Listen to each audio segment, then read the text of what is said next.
Hey guys, Seth here from Silver Soul Gaming, and I'm here to finally give my thoughts on Death Stranding. And let me just start out by saying, this game is a game that is not for everyone, as the title states. It is a much more slower paced cinematic game, and it's something that's never really been done before.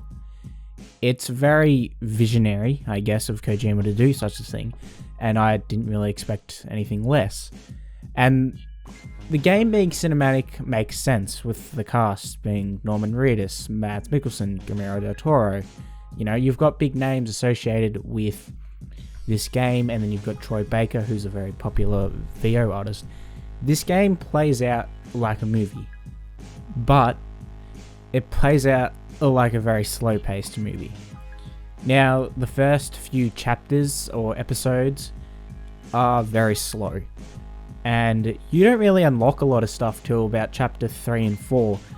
And chapter 3, you kind of unlock things that allow you to get around the world a lot easier, and then chapter 4 you unlock weapons, or more assault kind of weapons in chapter 4, which is funny because you're heavily encouraged not to kill anyone in this game. And it's very much, you know, if you kill someone, it essentially triggers a nuke, or it can potentially trigger a nuke. So this game's story is complex and weird and intriguing, and I love it. It's different and it's fucking weird, but people who love Kojima and his past works like Metal Gear are going to enjoy this game. It feels very Metal Gear-esque. Not Metal Gear, but the movement definitely feels like Metal Gear Solid 5. And the UI is extremely similar to Metal Gear Solid 5. And everything screams Kojima. So you will probably like this if you liked Metal Gear Solid. However, if you liked Metal Gear Solid for the action, probably not. Because Chapter 1 and 2, and 3 for that matter, are pretty much just you walking around. And to be honest, I quite enjoy it. It's relaxing and it's amazing to see the world that's been built. And the lore around this game is super complex. And you really need to pay attention to understand it, or you're going to get lost very quickly. But there is the Death Stranding wiki to, you know, check up on things if you ever get lost. But primarily what it is a post-apocalyptic game. And the world suffered kind of another big bang, and in doing so, the world learned what happens when you die. But by learning that, we also learn of these things called beached things, which are kind of the sci-fi enemies, you know, of the game. And they are extremely dangerous, and they can very easily kill you. And, you know, by these beach things, you don't know anything about them until you get very late. Like, well, not very late, but as you progress through the game, you learn more about them and the lore that is in the game. And the game really does a very slow-paced storytelling, which fits with the gameplay. And you learn as you play, and even I still don't know what everything means. And I haven't finished it, but I'm very close to the end. And I've pumped so many hours into this game. And this game, you need time to play this game. You have to sit down for hours at a time to play it and focus. And it's hard. I understand that some people don't enjoy slow-paced games, and that's fine. But this game is a cinematic storytelling experience, I think is the best way to put it. And it's different. It's so different. I can't stress that enough. But if you liked, you know, the slower paced parts of Red Dead 2, you enjoy that kind of stuff, you'll enjoy this game. You are a postman, after all. You're a courier, because after the post-apocalyptic world, someone still needs to deliver food and supplies all around the place. Sometimes it's silly shit like, deliver me a pizza, or underwear, as Kojima would put in his games. And then there's important stuff like deliver tools, food, you know, important prototypes, all that kind of shit. And then on top of that, you've got, you know, this massive world to explore, which it's essentially all of America, kind of, because the plot of the game is going through America, reconnecting it all to kind of bring the country back together. You work for there's multiple courier services, and you work for the courier service that is responsible for bringing back together the world. And you are actually the son of the dead president, which is interesting. And then your sister is going to be the new president. And it's very funny. It's a family. It actually talks a lot about family and the importance of family, which I think is an interesting message for a Kojima game. And I really did not expect it going in. I went into this game knowing nothing, and I'm glad I did. Now, I know this game had a lot of mixed reviews, and it's a very hard game to understand, I think. I know that sounds kind of pretentious and, you know, stupid of me to say as a 17-year-old, but this game it's hard to understand. I'm sorry, but it's a game that it's not for everyone. I can't stress that enough. I know I've said that again and again. It's just not for everyone. It's a great game, and it does what it does best. It knows what it is, and it doesn't try to be anything else. And it's hard, but it can also be easy, relaxing, and enjoyable to play.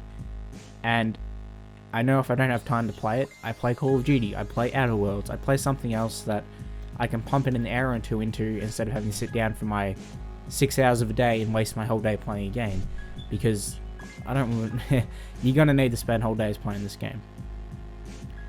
Obviously, it goes without saying, the performances are great from everyone, especially Mads Mikkelsen. Well, what an amazing actor.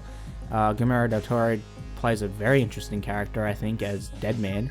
And Troy Baker is actually the main villain, which I was surprised about. I didn't pay much attention to what was going on in the game. And Norman Reedus is also great. I mean, it's Norman Reedus. He's good. I don't have anything great to say about him, but he's still a good actor. He's a great actor. And he does a really good job in embodying the character of Sam Bridges in this game. But yeah, the game is different, and it really encourages kind of stealth, as Kojima would. But you don't necessarily have to play this game stealthily, but it is hard in combat situations, especially in earlier parts of the game where all you have to deal with things like the BT is you have to avoid them and hold your breath. And eventually you unlock weapons to defeat them, but they're always kind of present and there, and it only gets harder.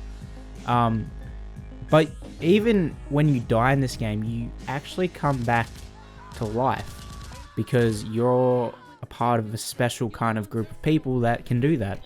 And I originally thought that it might have an effect on the game, but it doesn't. You can die as many times as you want and come back, which I think is funny. But it is actually, Sam does actually die and just comes back to life. And it's confusing to explain. You have to play the game to understand it. I think the storytelling in the game explains it all. And it's funny because literally within the first 2 minutes I died, I fell off a cliff. And I was freaked the fuck out, because when you come back to life, it's fucking different.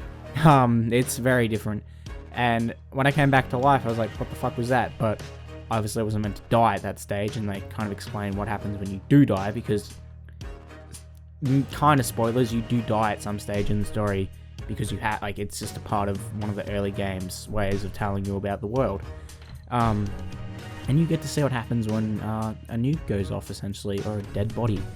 So, yeah. And as a delivery man, you get to carry a lot of fucking shit, and you got to learn to balance your weight, which is interesting, especially when you're carrying a dead body on your back. That's fun. Yeah, you can carry dead people because you have to incinerate them. And then you've also got other things like carrying a lot of packages at once, which is hard to maintain. On top of the equipment you also have to carry to traverse the world, like ladders and climbing ropes, along with weapons.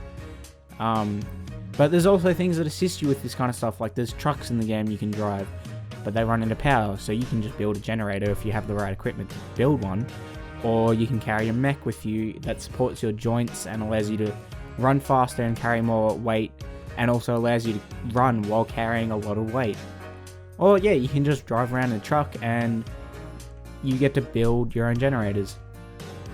And one of the biggest elements of this game is the online interactivity of a single player game. Now usually I think if it's primarily single player and there's online interactivity, I think it's stupid. But this game does something amazing. Other players build structures within the world, And by connecting the world together, you unlock those structures that other players have built.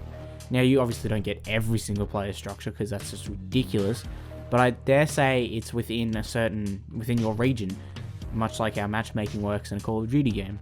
I'm assuming that's how it would work, but other players build generators, post boxes, watchtowers, and you get to use them, and you don't have to use up your own resources, or you can actually contribute to them and upgrade them, or you can build roads, and bunch of people / players can build a road that allows you to just move through the world easier. It's amazing how Kojima has actually done that, and it's clear that this game is amazing.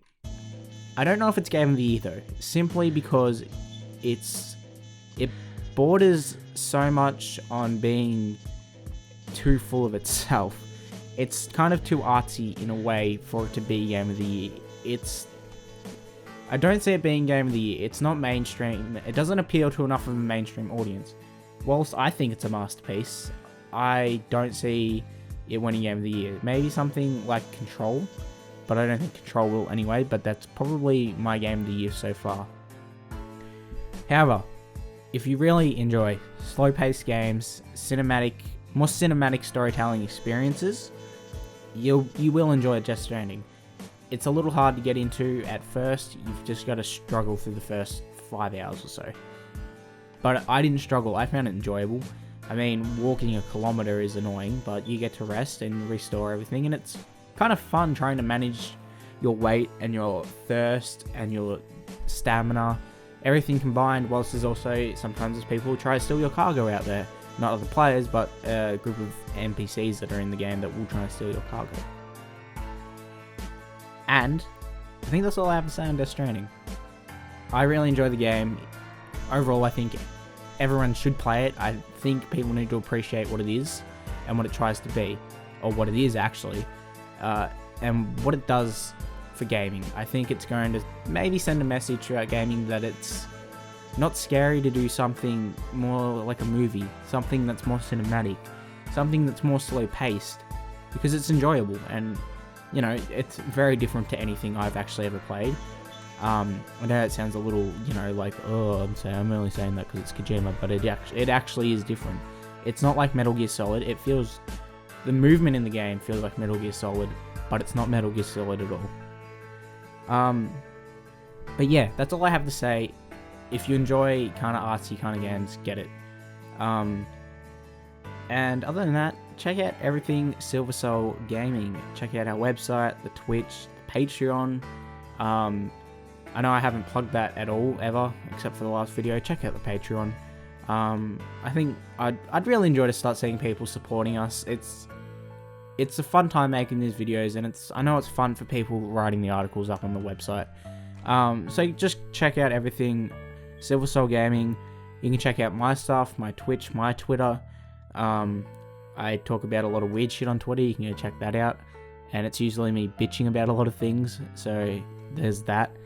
And I'm probably going to do some streams on Twitch this coming Tuesday.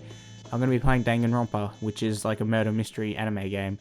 My friend really wanted to play it, so I'll be streaming that up on my Twitch. And there's always Twitch streams going up from Silver Soul Gaming with our Fox Den podcast and D&D and all those kinds of things. So you can check out all that shit. And other than that, I'll see you guys next week, or maybe even this week, for another video.